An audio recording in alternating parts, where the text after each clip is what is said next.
hambatan-hambatan atau rintangan-rintangan apa yang krusial yang saudara temui ketika saudara ingin menguak adanya peristiwa pidana tersebut, baik dari sisi internal kepolisian ataupun dari ekstern atau di luar kepolisian? Saudara jelaskan di sidang yang mulia ini. Hambatan-hambatan yang kami alami atau yang saya alami adalah pertama komunikasi. Karena alat komunikasi keluarga, dalam hal ini keluarga almarhum Brigadir Nopriansyah Joshua Huta Barat, telah diretas dan atau dikacaukan oleh seorang diduga Irjen Pol U menggunakan alat-alat yang diduga milik daripada Bareskrim Polri. Nah, ini berdasarkan laporan intelijen yang saya investigasi. Sehingga setiap kali saya mau berkomunikasi dengan ayah dan ibunda termasuk kakak adik daripada almarhum, handphone mereka tidak bisa menerima maupun tidak bisa keluar. Sehingga saya harus menggunakan telepon orang lain yang berjarak 1 sampai 2 km untuk setiap kali saya mau berbicara. Karena itu di luar perhitungan mereka. Maka 2 orang hadir di sini yang teleponnya sering saya gunakan, yaitu telepon daripada Rohani Simanjuntak dan Sangga Sianturi, saksi Sangga, di samping telepon yang lainnya. Hambatan kedua adalah bahwa yang dipraming oleh 5 lembaga negara waktu itu adalah almarhum meninggal karena diduga melakukan pelecehan dan atau pemerkosaan kepada terdakwa Putri Chandrawati, sehingga rilis itu telah diterima oleh masyarakat bahwa almarhum ini adalah dalam tanda petik adalah pelaku kejahatan. Sehingga ketika saya membuat argumentasi yang berbeda, saya itu dituduh penyebar hoax atau menyimpang daripada pemahaman masyarakat pada umumnya waktu itu. Karena ada lembaga-lembaga negara yang secara terang-terangan melawan saya, yaitu lembaga kepolisian, lembaga Kompolnas, lembaga Komnas HAM, LPSK, maupun komisi-komisi atau LSM perempuan. Sehingga ketika kita membawa warna baru, mereka semua sangat bencinya. Bahkan ada seorang Irjen Pol Purnawirawan dari Kompolnas, 5-7 kali saya hitung dia satu hari membuat rilis seolah-olah dia bagian penerangan daripada Polri, memberitakan terus bahwa almarhum ini adalah sangat jahat, memperkosa Putri Chandrawati di Duren 3 Jakarta Selatan. Dan laporannya juga begitu dilapor tanggal 9, itu satu hari itu juga langsung SPDP langsung sudah seolah-olah segala sesuatu sudah tersedia seperti pekerjaan malaikat, sudah sidik dan seterusnya. Pokoknya belum lagi framing dari penasihat hukumnya bahwa kalau Putri Chandrawati itu adalah korban pelecehan seksual di kamar tidurnya di di Duren 3 itu rumah dinas. Kemudian hambatan lainnya adalah ketika saya melapor kepada penyidik Pidum Polri, mereka itu sepertinya benci kepada saya, tidak suka dengan laporan saya ini. Terbukti saya mau memberikan bukti saja mereka semua ketakutan.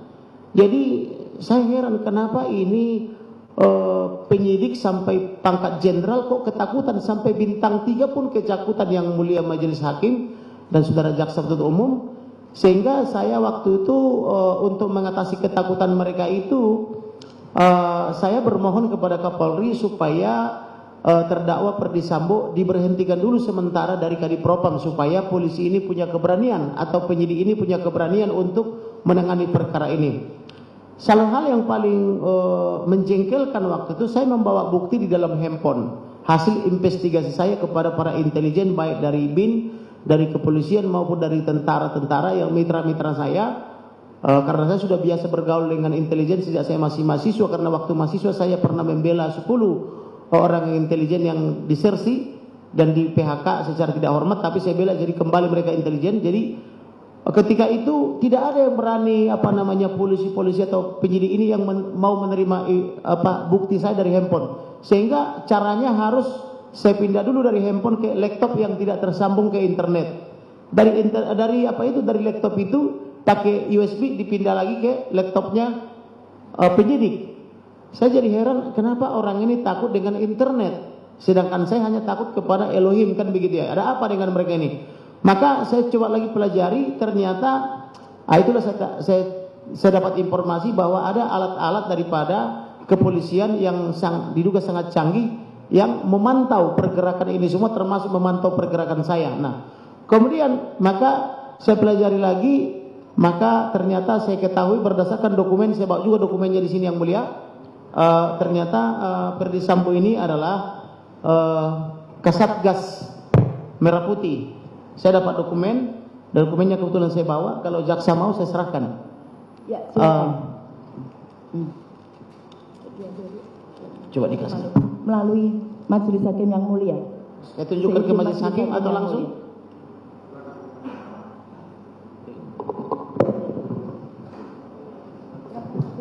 Ya. Mohon diserahkan pada majelis hakim yang mulia. Apa ini yang sudah mau sampaikan? Oke.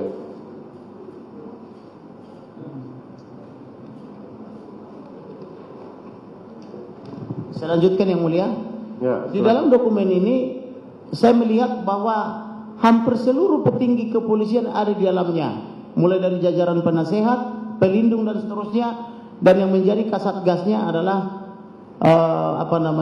Ferdi Sambo ini. Oleh karena itu saya bermohon lagi tanpa tidak menghormati ajas praduga tidak bersalah, maka saya mohon supaya terdakwa Ferdi Sambo dinonaktifkan dulu dari Kasatgas Merah Putih, tetapi yang dilakukan oleh Bapak Listio Sigit jauh melampaui yang saya minta, yaitu beliau diberhentikan dari Kasatgas Merah Putih, juga Kasatgasnya pun dibubarkan. Yang saya minta sebetulnya dinonaktifkan dulu supaya penyidik tidak takut, karena saya merasa heran, saya bertemu dengan bintang 1 sampai bintang 3 di kepolisian, mereka terang-terangan mengatakan cuma Kamarudin aja takut, kami aja ketakutan katanya. Itu di ruang jenderal bintang 3 dan disaksikan oleh jenderal-jenderal lainnya.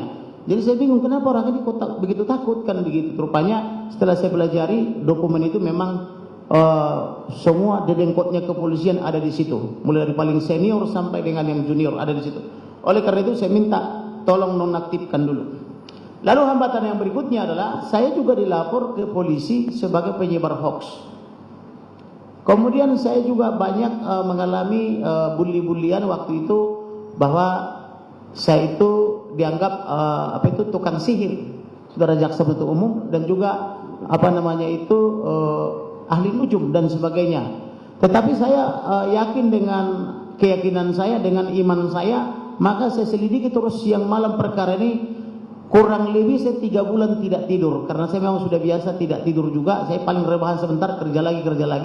Maka banyaklah dokumen yang saya dapatkan, baik yang resmi, kebanyakan dari para intelijen, dengan cara tolong jangan buka nama saya karena saya masih aktif misalnya, atau dia mengirimkan dokumen melalui WhatsApp dengan cara menyembunyikan profilnya, hanya terkadang dibikin gambar boneka atau gambar wayang begitu, yang disebut oleh majelis hakim sebagai anonim. Gitu kira-kira saudara jaksa. Dan satu lagi yang paling sering adalah saya selalu dibuntuti pergi kemana dan sebagainya. Bahkan beberapa hari yang lalu saya pertemuan dengan klien di rumah makan sederhana di Ben Hill. Tahu-tahu ada yang membuntuti saya, 2 orang pakai sepeda motor, kemana saya pergi difoto, dibuntuti. Bahkan ketika saya pergi dari situ masih ada terikot di handphone saya. Klien saya mengingatkan, apakah bapak pakai pengawal? Ada loh yang membuntuti bapak setelah pergi, tarikan begitu. Kira-kira begitulah hambatannya saudara jaksa penuntut umum.